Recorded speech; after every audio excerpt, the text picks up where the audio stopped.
अस्सलाम वालेकुम, नमस्कार, सत श्री अकाल एंड गुड इवनिंग। मैं हूं आरज़ू काज़मी और आप देख रहे हैं पॉइंट ऑफ व्यू। हमारे साथ हैं जी आपके जाने पहचाने हरी मोहन जी, जिनका बहुत ही ज़बरदस्त किस्म का यूट्यूब चैनल्स है जो हम देखते हैं और बहुत सारी चीज़ें सर से सीखने को भी मिलती हैं। बहुत शुक्रिया कि आज आप आए हैं। Thank you so much. Arzoo ji, आज मेरा बहुत सौभाग्य है जो आपने बुलाया, उसके लिए बहुत-बहुत धन्यवाद। बहुत शुक्रिया सर, लेकिन हम आपसे नाराज़ हैं।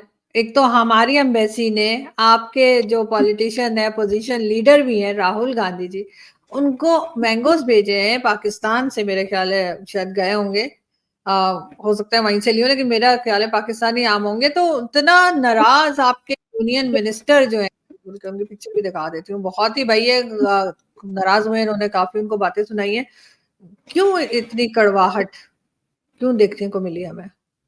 मैडम, नाराज इसलिए हैं, हमारे प्राइम मिनिस्टर को भी आम पसंद है, हमारी आर्मी को भी आम पसंद है।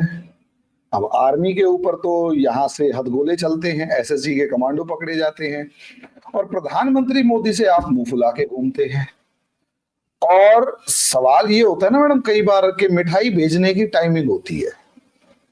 आप इमेजिन करके देखिए, एक इंसान का मतलब आपके किसी रिलेटिव या कोई XYZ दूर का है जो जानकार है या दोस्त है, पता लगा वो तलाक वलाक हो गया, घर उजड़ा हुआ है या उसकी कोई प्रॉपर्टी है वो नुकसान हो गया या कुछ हो गया है, वो बेचारा उदास है, दुखी है।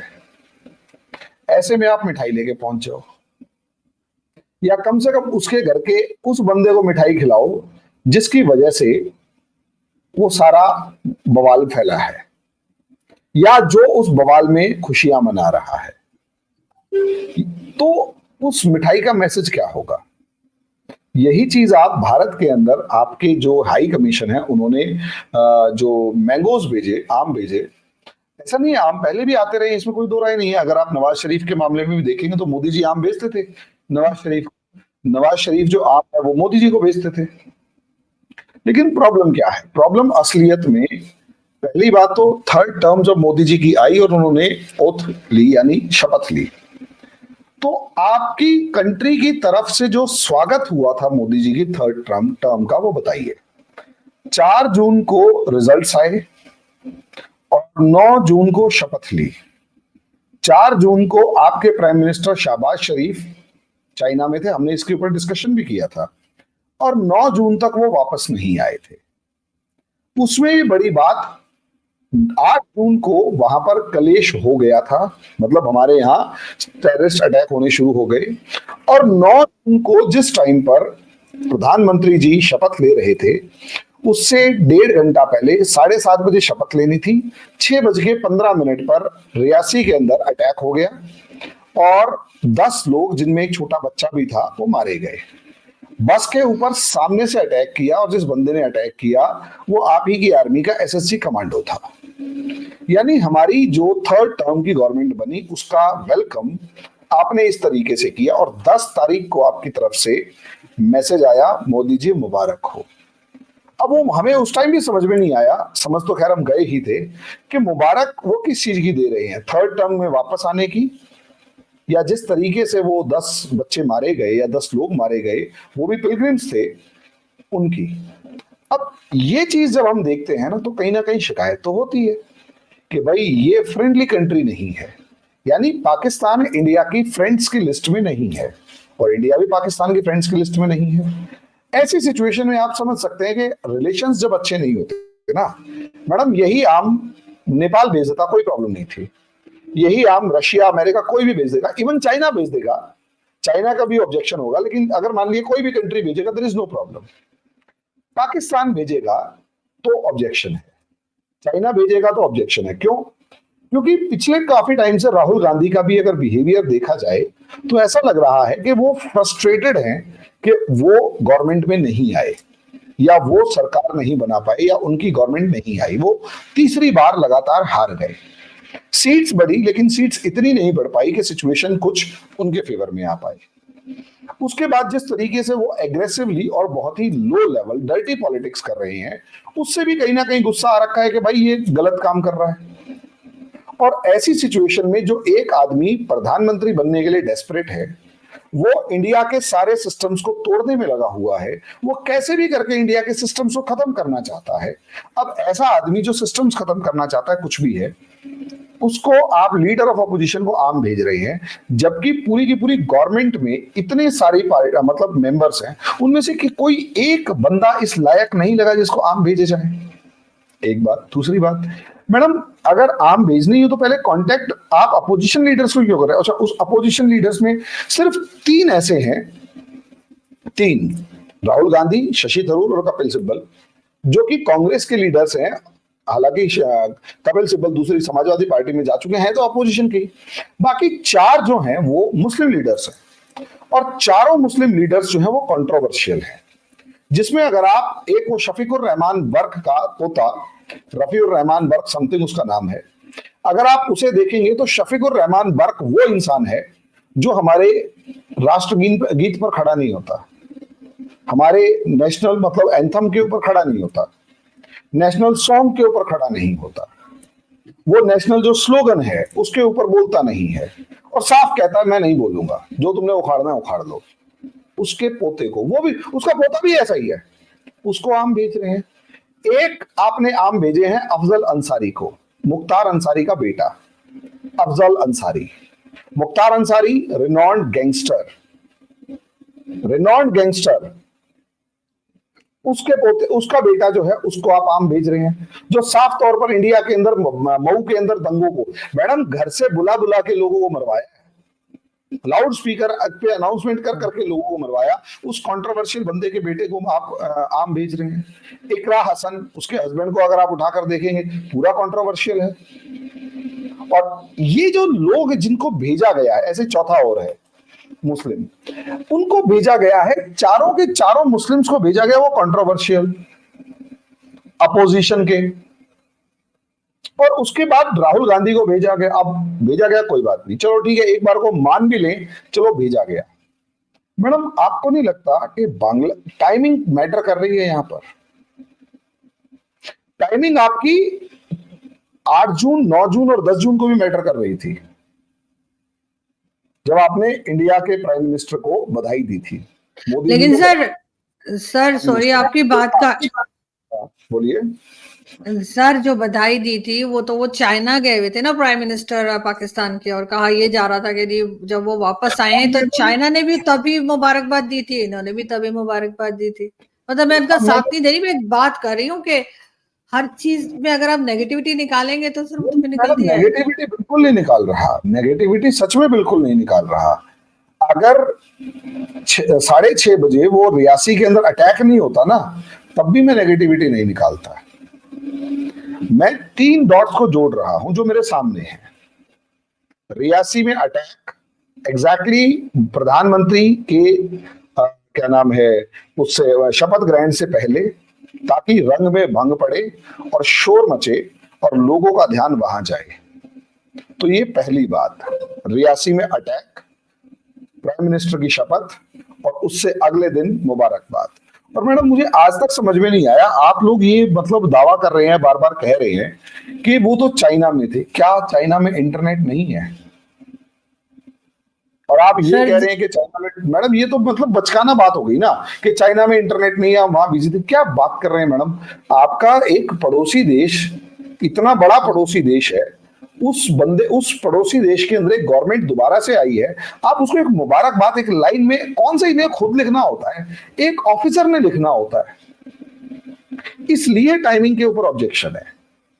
तो चाइना की भी वही टाइमिंग थी, चाइना को तो नहीं कहा आपने कुछ, चाइना की भी तो वही टाइमिंग थी, चाइना ने भी तो उसी टाइम आसपास ही कोई मुबारकबाद दी थी, उससे पहले तो कोई आज़ुक आदमी सामने बैठी होगी, उसे भी यही कहूंगा, मुझे कोई प्रॉब्लम नहीं है। चाइना से कोई बैठे तो सही, मैडम शिकायत उसी से तो करेंगे जो सामने बैठा होगा, मेरी बात सुनेगा। मुझे चाइनीज नहीं आती, अब मैं अगर यहाँ बोल भी दूंगा तो कौन सुनेगा?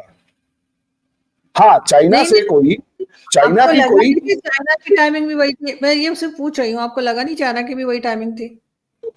मैडम मैं आपसे आपकी शिकायत करूंगा ना, चाइना से चाइना की शिकायत करूंगा, ये मेरा सीधा उसूल है। चाइना की शिकायत आपसे क्यों करूं? मेरा जो आपसे कंसर्न है मैं आपको बताऊंगा, चाइना से जो कंसर्न है चाइना को बताऊंगा। हाँ, इतना जरूर है कि पाकिस्तान चाइना की गोद में बैठा हुआ है, तो मैं बार बार ये तो कहूंगा ना कि कुछ तो कॉन्स्पिरेसी थी। आपसे सिर्फ इतनी शिकायत करूंगा कि कुछ तो कॉन्स्पिरेसी थी, और मैं चाइना की शिकायत आपके सामने करके अपना टाइम वेस्ट क्यों करूं, जबकि मैं आपके सामने आपकी बातें कह सकता हूं कि मुझे आपसे ये शिकायत है। तो मुझे तो ये देखना पड़ेगा ना कि चाइना से मेरे को मैंने किससे बात करनी है। अगर चाइना से एक आरजू काजमी लेवल की जो एक जर्नलिस्ट हैं, जो एक सेलिब्रिटी फॉर्म में है, वो अगर मेरे सामने बैठी होंगी तो मैं उनके सामने भी उनके कंट्री की बात कर रहा हूँ। एक बार बात तो करें वो। पहली बात तो एक लैंग्वेज का डिफरेंस है, और दूसरी बात वहां रिस्ट्रिक्शन इतनी ज्यादा, कम से कम आप बात तो कर पाते हैं। वहां तो पता लगे एक ही बार आए और उसके बाद गायब। क्योंकि सुमित जी से जो पता लगता है, तो हमारे को पता लगता है चाइना के बारे में कि बड़ा वहां तो डिक्टेटरशिप इतनी है कि शी जिनपिंग की जो वाइफ, जो एक मोटिवेशनल स्पीकर है, पता नहीं क्या, वो तो आर्मी ऑफिसर है, और आर्मी वालों को बता रखी होती है ऐसे कि वैसे करो। मैंने कहा यार समीर सर को तो मैंने आज मैसेज किया, मैंने उनको मैसेज में भी बोला है, मैंने कहा किधर गायब है, आपको पुलिस उठा के तो नहीं ले गई चाइना की? वो अभी तक उन्होंने वो मैसेज चेक ही नहीं किया, तो मुझे लगा कल सुबह फिर चेक करना पड़ेगा उनको। लेकिन नहीं, मैं आपसे सिर्फ इस वजह से कह रही थी उनकी मुबारकबाद को, शहबाज शरीफ साहब की, इसलिए नहीं कि वो अटैक्स जो थे, मैं डेफिनेटली उस अटैक्स को हमने भी देखा, हमने भी उसके ऊपर बात की है, लेकिन मैं ये कह रही हूँ कि उसको उसके साथ जोड़ देना कि वो मुबारकबाद उसकी मतलब दे रहे, ये मुझे थोड़ा सा वो लगा कि लोगों की जाने गई है, लोगों की जाने गई है, वो मुबारकबाद कैसे बोल सकते हैं? आरजू जी माफ कीजिए, बिहेवियर ऐसे ही रहे हैं, और अगर आप पिछले वाले रिकॉर्ड्स उठाकर देखेंगे तो एग्जैक्टली यही बिहेवियर रहे हैं।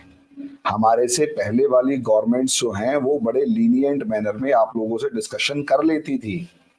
बस इस गवर्नमेंट की खास बात ये है, आपसे बात ही नहीं कर रही कई साल से, और उम्मीद है कि आगे भी कई साल बात नहीं करेगी, क्योंकि वो टिट फॉर टैट है। और वही चीज मैं आज आपको बता रहा हूं इस चीज में कि अगर आप अभी भी देखेंगे तो राहुल गांधी वाला मामला जो है, यहां पर भी टाइमिंग मैटर कर रही है। मैडम वो आम 4 तारीख या 3 तारीख को होते हमें कोई प्रॉब्लम नहीं थी। अगर वो 4 तारीख या 3 तारीख को होते बवाल नहीं होता, और अगर वो आम राहुल गांधी और इन बाकी साथ के साथ साथ जेडीयू को, टीडीपी को, मोदी जी को, अमित शाह को, सबको भेज दिए होते, अरे आम की खाई हुई गुठली भेज देते, तो भी हम ये मान लेते कि चल यार कुछ तो भेजा, मतलब शोक तो नहीं होता, मतलब मजाक की सौ बात है। लेकिन आप खुद सोच कर देखिए कि हमें कोई गवर्नमेंट को भी भेजना चाहिए थे, गलत किया है, मैं खुद कह रही हूँ, गलत किया बात है। वो चीजें, यही तो प्रॉब्लम है जिसकी वजह से बवाल है। और इस चीज पर अगर डिस्कशन नहीं हो रहा तो माफ कीजिएगा, इंटेलेक्ट लेवल के ऊपर क्वेश्चन मार्क आ जाता है कि आप एक बात बताइए, एक शेख हसीना सरकार इस टाइम पर भारत में है, मतलब शेख हसीना भारत में है, सरकार गिर गई है, प्रो इंडियन गवर्नमेंट थी, और ये वही गवर्नमेंट थी, ये एग्जैक्टली वही गवर्नमेंट थी जो 1971 वॉर के बाद पाकिस्तान में बांग्लादेश के अंदर बनी थी। या आवामी लीग गवर्नमेंट थी? अच्छा, एक बात आवामी लीग, डेट 5 अगस्त को क्या हुआ था मैडम? सर कश्मीर का वो जो 370 हटाई गई थी ना, दो बार के लिए हमारे लिए इंपॉर्टेंट है, दो चीजों के लिए। 5 अगस्त पहला इंपॉर्टेंट है कि कश्मीर का जो मसला था, या 2019 के अंदर 5 अगस्त 2019 को कश्मीर के अंदर से जो 370 का एब्रोगेशन हुआ था वो 2019 को, और 5 अगस्त 2020 को राम मंदिर का शिलान्यास हुआ था। और इसी 5 अगस्त को, ये 5 अगस्त इसलिए भी इंपॉर्टेंट है मैडम, डेट्स इसलिए मैटर करती हैं, और जानबूझकर और एकदम से अपसर्ज। अब आप ये कहीं नहीं यहां तो कुछ हुआ ही नहीं था, तो मैडम माफ कीजिएगा, यहां हुआ था, और ये डेट्स मैटर कर रही हैं, और ऐसा लग रहा है कि एक बदला सा लिया है, और वो लड़ाई जिसे हम खत्म करने की सोच रहे थे वो अब एक नए पेज और नए फेज के अंदर शुरू हुई है, और हुई है तो इट्स ओके। हम मुझे लगता है हमारे तो उसके अंदर इंटेलेक्ट मतलब ज्ञान कुछ भी नहीं है, जो हमारे सुपीरियर सीनियर बैठे हुए होंगे वो डिस्कस कर रहे होंगे। और मैडम देखो, इस चीज के अंदर तो हम मानना पड़ेगा कि पाकिस्तान का जो बेस्ट पीस ऑफ माइंड है वो या तो आपकी आईएसआई में है सबसे ज्यादा। बस प्रॉब्लम ये है कि वो दिमाग पाकिस्तान की तरक्की के लिए इस्तेमाल नहीं होता, बल्कि हिंदुस्तान को गिराने के लिए होता है। हाँ, हिला देते हैं कभी कभार, गिराते नहीं है। गिरा नहीं पाए आज तक, हिला रहे हैं, परेशान कर लेते हैं। वही है ना, कभी कोई चिकोटी काट लेता है, कोई वो चींटी काट जाती है, कोई मधुमक्खी काट जाती है, दर्द होता है, परेशान हो जाते हैं, लेकिन अब ठीक है, झेलने की आदत पड़ी हुई है। लेकिन वही चीज है कि दूसरा बेस्ट पीस ऑफ माइंड आपकी आर्मी में है। अभी आपकी आर्मी जो है वो बेचारे गांव वालों की जमीनें ले रही है, बाकी जो पीस ऑफ माइंड है वो पाकिस्तान से बाहर जा चुका है। अब मुझे ये बताइए कि अल्टीमेटली हम इग्नोर तो नहीं कर सकते ना, ऐसा तो नहीं है कि किसी कम्युनिटी के पास दिमाग ही नहीं है, दिमाग तो है, लेकिन वो लगा कहाँ रहे हैं वो मैटर करता है। अब क्योंकि हमें पता है कि वो लगा उस डायरेक्शन में रहे हैं और बिल्कुल उनका सोल ऑब्जेक्टिव यही है, तो ठीक है, हम उस चीज के अंदर मान के बैठ जाते हैं कि हाँ भाई ऐसा हुआ होगा। जब वो डॉट्स कनेक्ट होते हैं तो दिमाग के अंदर वो आपके सामने बोलते, तो आप कहते हो नहीं नहीं सर ऐसा नहीं है मैडम, टाइमिंग यहाँ पर भी मैटर कर रही है, टाइमिंग हुआ उस टाइम पर भी मैटर कर रही थी, और मैडम टाइमिंग बहुत मैटर करती है, मेरा अपना मानना है। और खासकर इस तरीके से जब एक दूसरे को शह और मात हो और जवाब देना हो और उठापटक करनी हो, तो मैडम ऐसी सिचुएशन में टाइमिंग को आप इग्नोर नहीं कर सकते। और उस टाइम पर गवर्नमेंट को आम ना भेजना और अपोजिशन वालों को भेजना मैसेज पॉसिबली ये है, पॉसिबली कि मुबारक हो, तुम्हारे लिए रास्ता साफ कर रहे हैं, तुम्हारे लिए रास्ता बना रहे हैं। सर क्या इतने वाकई में पावरफुल है? मुझे एक चीज समझ नहीं आती कि क्या वाकई में हमारी एजेंसीज या हमारी आर्मी इतनी पावरफुल है कि वो बांग्लादेश में जो है वो सब कुछ चेंज कर देगी, गवर्नमेंट गिरा देगी और राहुल गांधी जी जो है उनके लिए रास्ता साफ कर देगी, उनको तख्त पे बिठा देगी, जबकि हाल ये है कि इमरान खान कंट्रोल नहीं हो रहा उनसे। आरजू जी, इमरान खान कंट्रोल नहीं हो रहे। पाकिस्तान कितनी पॉपुलेशन है? 20 24 करोड़, या 25 24 ज्यादा 25 है, 24 25 25 करोड़ है। इस 24 25 करोड़ पॉपुलेशन को कंट्रोल कर रहे हैं नहीं कर रहे हैं? घर में कलेश हो रहा है वो एक अलग है, कंट्रोल कर रहे हैं। अच्छा, आपकी कंट्री का सोल ऑब्जेक्टिव क्या है? स्प्रेड ऑफ इस्लाम, और स्लोगन क्या है? इस्लाम। अब आपकी कंट्री में जो इस्लाम को सपोर्ट करने वाला एक रेडिकल एलिमेंट मौजूद है, क्या वो मुस्लिम उम्मा के नाम पे वो रेडिकल एलिमेंट बांग्लादेश में नहीं है? क्या वही मुस्लिम एलिमेंट जो है वो आप इंडिया में नहीं है क्या? तो उन्हें कंट्रोल क्या करना है? उन्होंने पाकिस्तान में बैठे बैठे प्लानिंग करनी है, यहाँ पर बैठे बैठे उन्होंने भड़काना है और भड़क जाना है, उसके बाद हो जाना है काम। तो उसमें यूं नहीं कह रहा कि इन्होंने जाके किया। देखिए, आपका पाकिस्तान मतलब पाकिस्तान जो है उसकी सबसे बड़ी प्रॉब्लम क्या है? पाकिस्तान असलियत में एक कठपुतली है, एक पपेट है। किसका? अमेरिका का। तो अगर आपको लगता है कि पाकिस्तान अकेला कर लेगा, या मेरे को लगता है तो मैं गलत हूं और आप भी गलत होंगे, लेकिन अगर आपकी country as a weapon, as a tool use होकर अमेरिका के साथ मिलकर ऐसा कुछ गेम खेलेगी, तो ठीक रहा, तो आपके साथ भी फूटेगा। ये बिल्कुल ऐसा ही है जैसे आपने अफगानिस्तान में किया। अब यही क्रेडिट अगर मैं यूं कहूं कि हामिद गुल साहब कह रहे थे कि आपने अमेरिका की मदद से सोवियत्स को हराया अफगानिस्तान में, और वो अमेरिका की मदद से हटा देते, तो भी तो यही होता ना कि पाकिस्तानियों ने हटाया, यानी पाकिस्तानी अफगानिस्तान में इतने ताकतवर थे कि उन्होंने सोवियत्स को हरा दिया। एग्जैक्टली इसी तरीके से अमेरिका की सपोर्ट से उन्होंने हराया, लेकिन क्रेडिट तो सर ठीक रहा तो पाकिस्तान के सर फूटा ना। यही चीज है कि CIA के सपोर्ट से पाकिस्तान के ISI ने जो अपना एक नेटवर्क बांग्लादेश के अंदर तैयार कर रखा था, उस नेटवर्क को यूज किया और हिला दिया। बैक साइड पे अमेरिका ओपनली मौजूद था।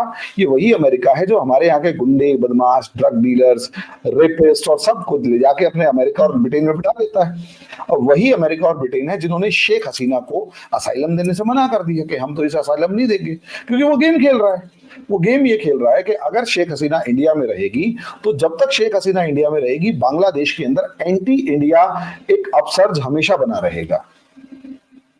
बिल्कुल ठीक है, तो इसलिए अमेरिका के साथ हाथ है।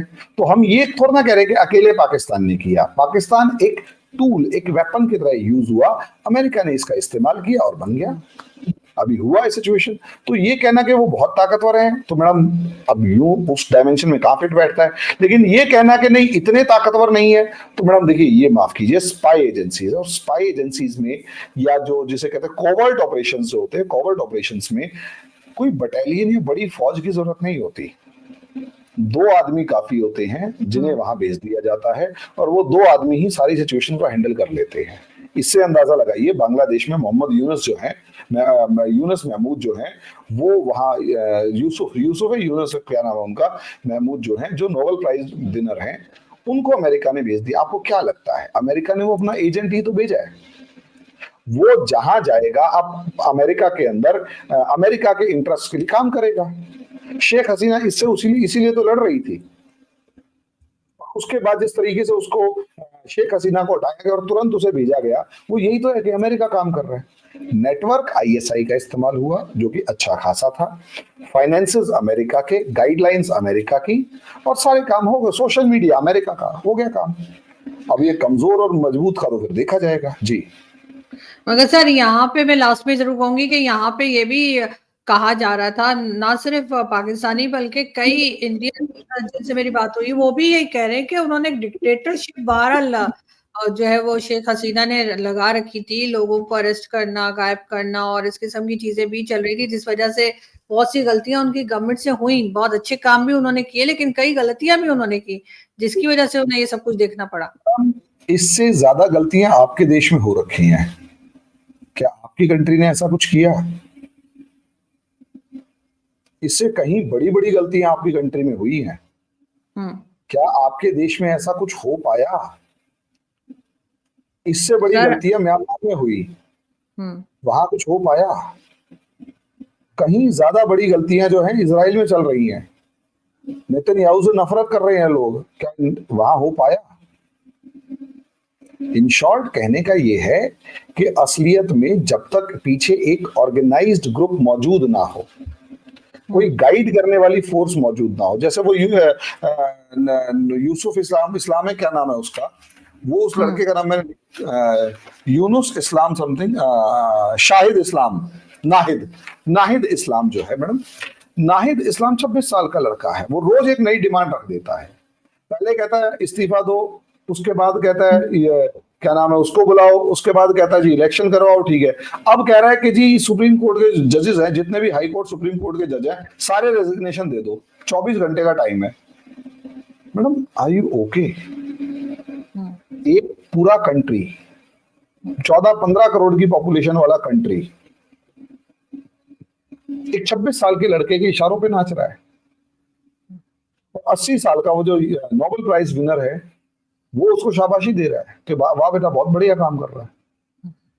मतलब क्या है ये कुछ नहीं है, ये पीछे एक बहुत तगड़ी सेटलमेंट है जिसके सामने एक नाहिद यूनुस को खड़ा कर, नाहिद इस्लाम को खड़ा कर रखा है। और ये नाहिद इस्लाम वही बोल रहा है जो इसे पीछे से बुलवाया जा रहा है। हर रोज नई डिमांड लेके आ जाता है। वो पूरे सिस्टम को साफ करवाने की कोशिश है जो शेख हसीना ने इस्टेब्लिश कर रखा था, ताकि कोर्ट के अंदर जजेस से लेकर हर चीज उन्हीं की हो। अब प्रॉब्लम ये है ना, पता है क्या होगा, यहाँ पर वैक्यूम क्रिएट कर देंगे। मैडम क्या होता है ना, हर चीज एकदम से जब आप साफ करते हैं तो एक बहुत बड़ा और एक बहुत तगड़ा वैक्यूम क्रिएट होता है। और उसका नतीजा क्या होगा? उसका नतीजा ये होगा, आपको क्या लगता है कि शेख हसीना जो पिछले 15 साल से यहाँ रूल कर रही थी, उसके सपोर्टर्स शांत बैठेंगे क्या? मैडम जिस दिन वो घर से, अभी तो वो सब शांत है, वो डरे हुए हैं, एडजस्ट कर रहे हैं। जिस दिन उनकी लीडरशिप, अब शेख हसीना ने कह तो दिया कि मैं सोच रही थी पॉलिटिकल लीडरशिप छोड़ दो, पॉलिटिकल करियर अपना छोड़ दूं, लेकिन अब पॉलिटिक्स नहीं छोड़ूंगी, मैं तो बांग्लादेश दोबारा जाऊंगी। हो गया काम। अब आप ये बताइए वो सिविल वॉर की तरफ बढ़ेगा, क्लैश होगा, क्या होगा? क्योंकि जिस तरीके से मारकाट मचाई है, वो जो बांग्लादेश को अच्छा देखना चाहते थे, क्या वो लोग चुप बैठेंगे? अब देखिए ना, 300 लोगों की जानें भी तो गई हैं, रोक नहीं पाई वो। एक रिकॉर्ड जो है वो 22 लाख लोगों का भी है, 22 लाख औरतों का तो रेप होने का भी है बांग्लादेश के अंदर। बताइए किसने किया था? बताइए। और वो वही वाली बात है ना, प्रॉब्लम तो यही आती है ना, ये तर्क और कुतर्क की बात नहीं है, ये मतलब लॉजिक की बात अगर समझेंगे तो वो एक माना के डिक्टेटरशिप थी, माना सब देखिए गलत हुआ था, देखिए 71 में जो हुआ था गलत हुआ था, मैं मानती हूँ गलत हुआ था, नहीं होना चाहिए। के बाद उसको जो जस्टिफाई किया जा रहा है, वहां पर हिंदुओं को मारकर, वहां पर 20 आवामी लीग के लोगों को मारकर, और ये कह रहे हैं कि नेचुरल रिएक्शन है। तो उसके बाद अगर नेचुरल रिएक्शन आएगा तो दुनिया में हर जगह नेचुरल रिएक्शन है। नहीं नहीं नहीं, गलत हो रहा है, गलत हो रहा है, कोई ऐसा नहीं। तो ब्रिटेन नहीं, जो न्यू प्राइम मिनिस्टर वो यूनुस महमूद है, वो तो यही कह रहे हैं, यूसुफ महमूद है, यूनुस महमूद है, वो यही कह रहे हैं कि ये तो नेचुरल रिएक्शन है। मतलब अगर ये नेचुरल रिएक्शन है तो ब्रिटेन के अंदर जो हो रहा है वो भी नेचुरल रिएक्शन है, क्योंकि ग्रूमिंग गैंग्स तो ब्रिटेन के अंदर भी है और वो गुस्से में है। भले ही वो लड़का जो है वो क्रिश्चियन निकला है, कुछ भी निकला, रवांडा का था, इलीगल माइग्रेट था, लेकिन अल्टीमेटली ग्रूमिंग गैंग से लेकर बहुत सारी चीजें तो ब्रिटेन में भी है। अब रिएक्शन तो वहां से भी निकलेगा। तो ये कह के जस्टिफाई नहीं कर सकते ना हम लोग। बिल्कुल सही। और ये प्रॉब्लम है और इस चीज के ऊपर कोई डिस्कस नहीं कर रहा। मेरा यही कहना है कि अल्टीमेटली प्रॉब्लम्स जो आ रही हैं वो यही, जिस चीज को हम डिस्कस करने की कोशिश कर रहे हैं कि मैडम वहां पर बड़ा एक प्रॉब्लमेटिक मैनर है जिसे हमें समझना पड़ेगा कि वहां पर चलो एक ने डिक्टेटरशिप दिखाई और वो डिक्टेटर इसीलिए थी क्योंकि अपोजिशन ने पूरा वैक्यूम क्रिएट कर दिया और लॉजिकल डिस्कशन अभी भी नहीं हो रहा। आप पता है इस पूरे मामले में कलेश क्या है? अपोजिशन ने इनके इलेक्शन का बाइकआउट क्यों किया? अपोजिशन कह रहा था कि देखो सीधी सी बात है, एक काम कि आप एक इंटरिम गवर्नमेंट बनाओ और उस इंटरिम गवर्नमेंट के अंडर में इलेक्शंस होंगे। शेख हसीना कहती है 2006-7 के अंदर इंटरिम गवर्नमेंट बनाई थी जिसने 3 महीने में इलेक्शन करवाने थे। वो 2 साल तक डिक्टेटर बन के बैठ गया था और पूरी डेमोक्रेसी जो है वो खतरे में आ गई थी। पूरा सिस्टम जो है, इलेक्शन कमीशन जो है, सब कुछ जो है, इसको बिना डिक्टेटरशिप के, बिना इंटरिम गवर्नमेंट के बना लो यार। इंडिया में भी होता है, अमेरिका में भी होता है, दुनिया के पता नहीं कितने देशों में होता है। तो जरूरी नहीं है कि इंटरिम गवर्नमेंट ही बेस्ट काम कर रही हो। सही। सिस्टम एक न्यूट्रल होता है। अब के नहीं, हम तो इलेक्शन में नहीं आते। अब आपने इलेक्शन का बाइकआउट कर दिया। अब मैडम बाइकआउट तो अपोजिशन ने किया ना। सही। तो मैडम ये तो एक अलग ही लेवल का आपने ओपिनियन क्रिएट कर दिया। अब इंटरिम गवर्नमेंट अगर आ जाती है और वही अगर मान लिया कू डिटेक्ट कर देती है या पावर को कैप्चर करके बैठ जाती है, उसका क्या होगा? उसके बारे में कोई जस्टिफिकेशन है? आंसर नहीं। वो जस्टिफाई करेंगे नहीं उस चीज को। तो ये चीज हमें समझनी पड़ेगी कि अल्टीमेटली प्रॉब्लम कहां है और उस प्रॉब्लम के अंदर एक पावर वैक्यूम क्रिएट करने की कोशिश की गई है। क्योंकि अगर देखेंगे तो खालिदा जिया भी बूढ़ी हो चुकी हैं, वो ज्यादा दिन चलने वाली नहीं है और उनका बेटा जो है वो ऊटपटांग हरकतें जरूर करता है लेकिन लीडर अच्छा नहीं है। और प्रॉब्लम अब यही आ रखी है कि ना तो शेख हसीना का बेटा जो है वो पॉलिटिक्स में, ना खालिदा जिया का जो बेटा है वो पॉलिटिक्स में। अब प्रॉब्लम उसके पास आती है कि वहां जमाते इस्लामी तो है और एक आर्मी है, बाकी कोई इंस्टीट्यूशन ही नहीं बचा। रहे सहे इंस्टीट्यूशन को ये बर्बाद कर रहे हैं। सरदर्दी इंडिया की, क्योंकि 80% वो जो बॉर्डर है वो इंडिया से शेयर हो रहा है। तो समस्या क्या कैसे हैंडल होगी ये भी तो कोई बताए। ये तो आपने पावर वैक्यूम क्रिएट कर दी ना। अगला इराक या अफगानिस्तान बना दिया वहां पे। और जो बांग्लादेश आपके पाकिस्तान से आगे निकल चुका था आज वो बैकफुट पे है। बिल्कुल। खैर उसमें तो उनकी तो करेंसी भी हमसे आगे थी और हर तरह से वो आगे जा रहे थे, चाहे वो एजुकेशन वाइज हो, एजुकेशन लेवल हो या करेंसी हो उनकी, यानी इकोनॉमी जो है वो भी बेहतर जा रही थी। बिल्कुल। 5 साल बाद हम दोनों डिस्कस कर रहे होंगे बांग्लादेश कहां पीछे रह गया। वो इसीलिए कर रहे होंगे क्योंकि बांग्लादेश के अंदर जो गवर्नमेंट काम कर रही थी वो बर्बाद कर दी गई है। सिस्टम्स को कोलैप्स कर, मतलब डिस्ट्रॉय करने पे लगे हुए हैं। जो भी था वो कोलैप्स कर रहा है और 5 साल बाद देखते हैं क्या होता है। क्योंकि जिस गरीबी और भुखमरी से, यदि आप डिक्टेटर कहिए मैं मानता हूं, लेकिन जिस गरीबी और भुखमरी से लेडी निकाल के लाई है ना बांग्लादेश को, मैडम सल्यूट करने लायक है।